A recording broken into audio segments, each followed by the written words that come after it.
Antes de empezarmos a ver con detalles los procesos de refinación, es necesario, es importante conocer un poco de cómo se origina el petróleo, cuáles son sus características, sea para combustibles, sea para lubricantes.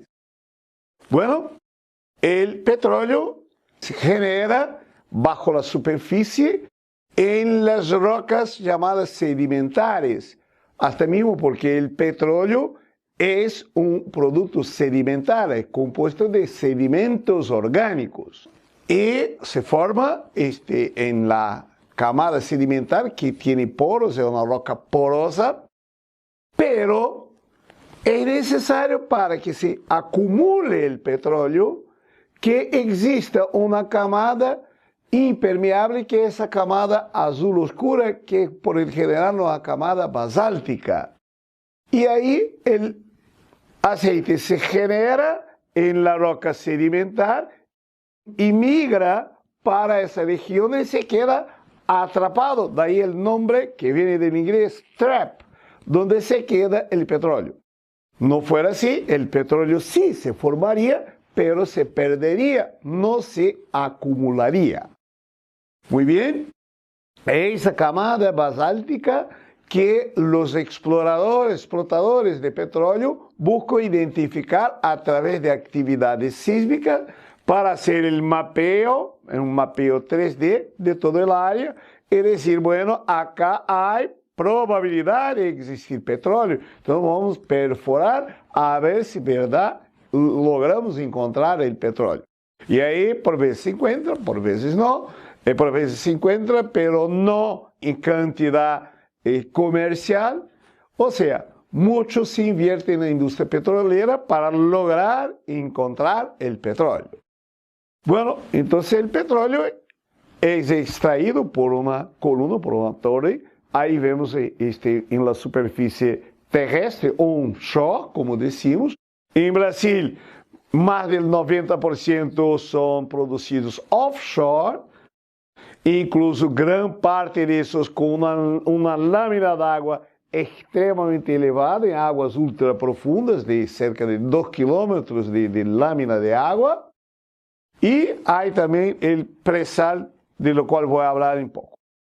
Muy bien, vemos ahí que siempre habrá agua salada, oriunda de los océanos primitivos, en la época que se formó el petróleo. Por arriba de esta camada de agua salada viene el óleo, que tiene una densidad menor. Así se forma esta camada intermediaria. Y por el general siempre hay algún gas, y por ser menos denso, más liviano, forma la camada superior. Por veces hay regiones donde tenemos mucho gas y poco aceite, y ahí decimos que son campos productores de gas. Y por el general, de cualquier manera, siempre se genera gas juntamente con el petróleo. Bueno, ¿cuáles son los derivados del petróleo dependiendo de la cantidad de carbono? Bueno, los más livianos, y ahí tenemos la letra C, que es la característica de los hidrocarburos, ¿no? Siempre tener carbono, y la letra C y el índice se refiere a la cantidad.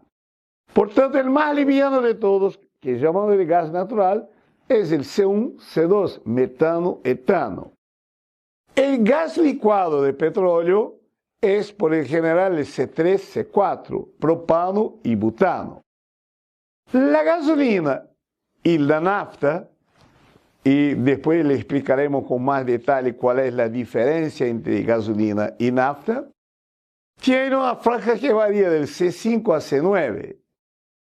El queróseno, que en el pasado era utilizado nomás para iluminación, pero hoy día casi no se usa para iluminación, es utilizado como combustible para los aeroplanos, los aviones a jacto. Las turbinas operan con queróseno.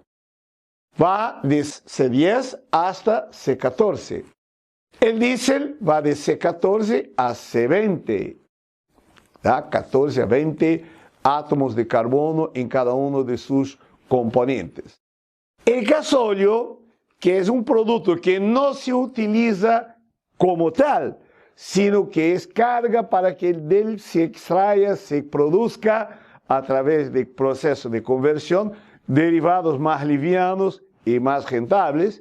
El gasoil, que es típicamente un producto de la unidad de craqueo catalítico, varía de 15 a 25 átomos de carbono.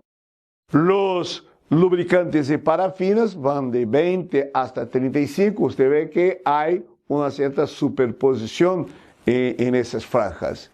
El aceite combustible va de 25 hasta 35 y los asfaltos son acima de 35 átomos de carbono en cada molécula.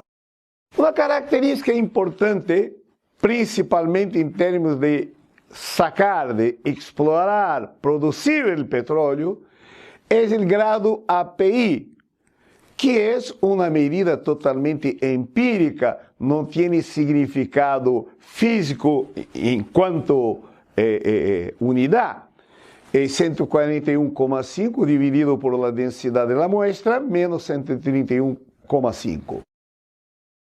Para tener una idea, el aceite Brent, que es el referencial del mercado, o sea, se fija el precio del Brent y los más livianos costarán un poco más, los que tienen API mayor que 32, más livianos, costarán un poco más y los abajo costarán un poco menos. La referencia en el mercado internacional de petróleo es el Brent. Tiene un API de 32. Aquellos que tienen un API superior a 40 son extra livianos. Entre 33 y 40 son livianos, de 27 hasta 33 mediano, ya de 19 a 27 son los pesados, de 15 a 19 son los extra pesados y bajo 15 son los asfálticos.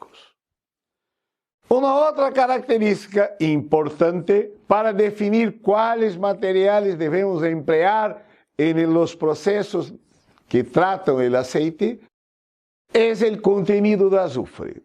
Cuando el contenido de azufre es menor que 0,5% en masa, decimos que son aceites dulces, sweet.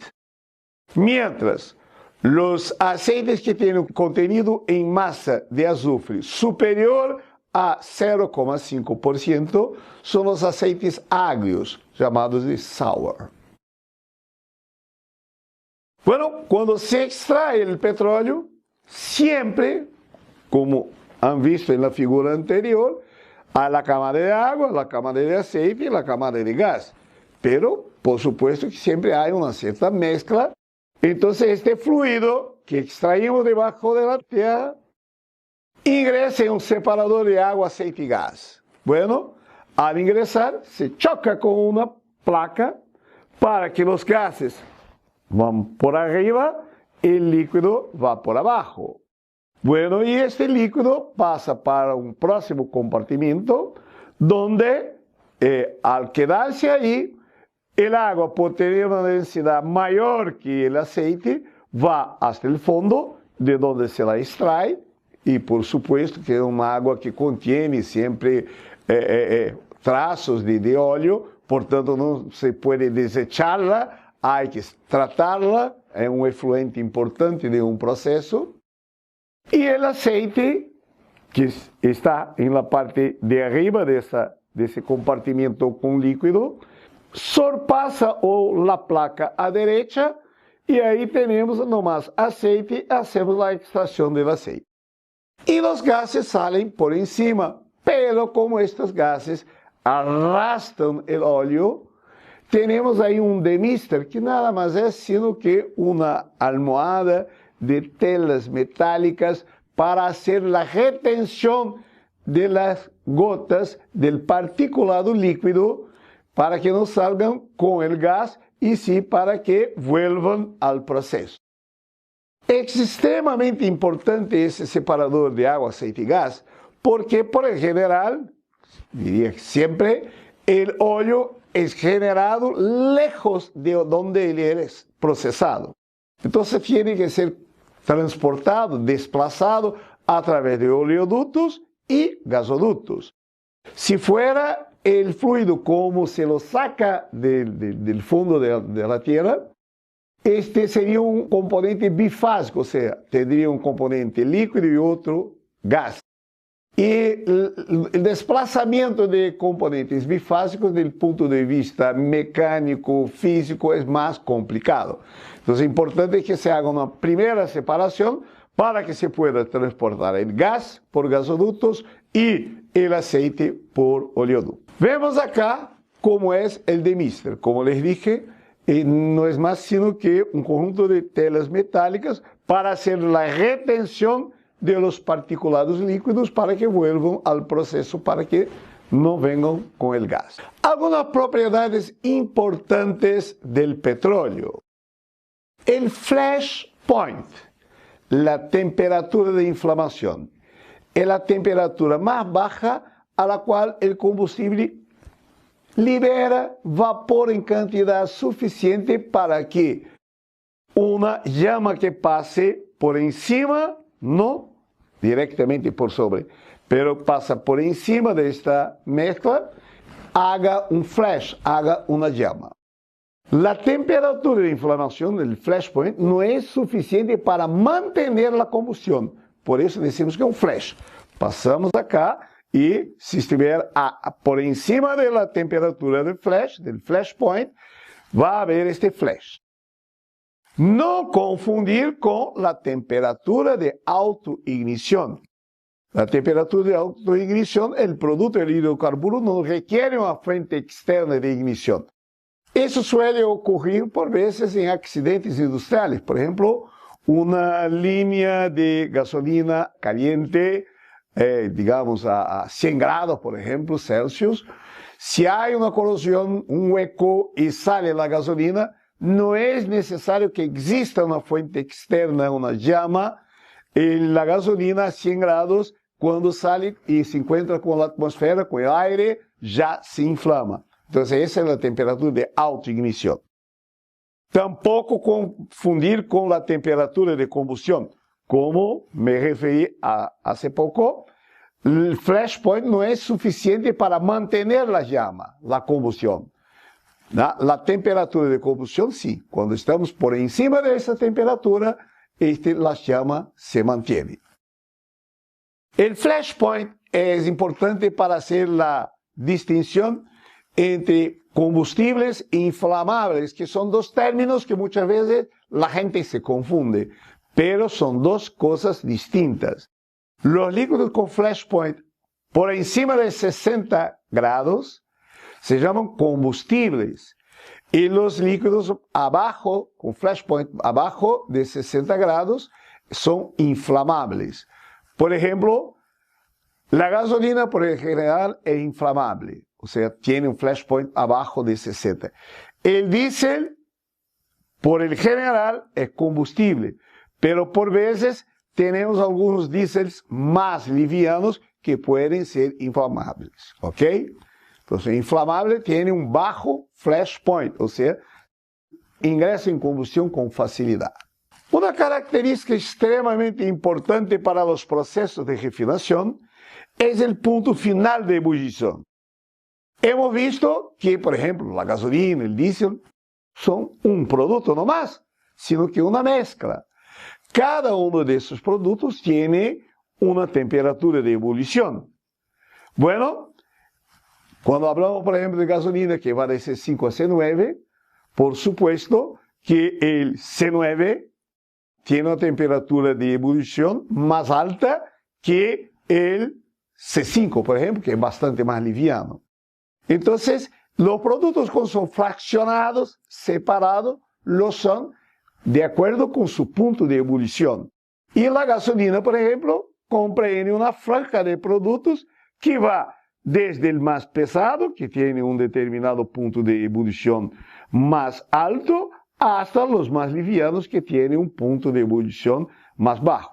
Es ese conjunto de bandejas que va a generar la gasolina, otro conjunto que va a generar el queróseno, otro va a generar el diésel, O sea, no vendrá de un plato, de una bandeja nomás, sino que de un conjunto que se define a través de la temperatura final de ebullición. Punto de fluidez es la temperatura más baja a la que el fluido deja de fluir libremente. Costumamos decir que es la temperatura en que se congela el líquido, ¿no? O sea, por ejemplo, una parafina tiene un punto de fluidez bastante bajo, ¿no? O sea, a la temperatura ambiente, la parafina, la vela, por ejemplo, ya no fluye más. Entonces, es una característica importante para lubricantes. La viscosidad caracteriza la resistencia del fluido a fluir. Mire el espesor del fluido. Y la viscosidad del aceite debe adaptarse a la temperatura. O sea, si está demasiado grueso, por supuesto, él no va a se desplazar por las partes móviles del motor, no hará la lubricación. Por otro lado, si se queda demasiado fino, tampoco dará la protección a esas partes metálicas. Circulará, sí, pero sin la adherencia necesaria, sin la película necesaria para hacer la protección. Por eso mismo, que es extremadamente importante el índice de viscosidad, que caracteriza la variabilidad de la viscosidad. Nosotros queremos que un lubricante, por ejemplo, tenga una viscosidad más o menos constante. No queremos un lubricante que en invierno esté grueso como miel y en el verano esté fluido como agua. El ideal es que se mantenga. Y eso es medido por el índice de viscosidad, que es el medio de medir la variación.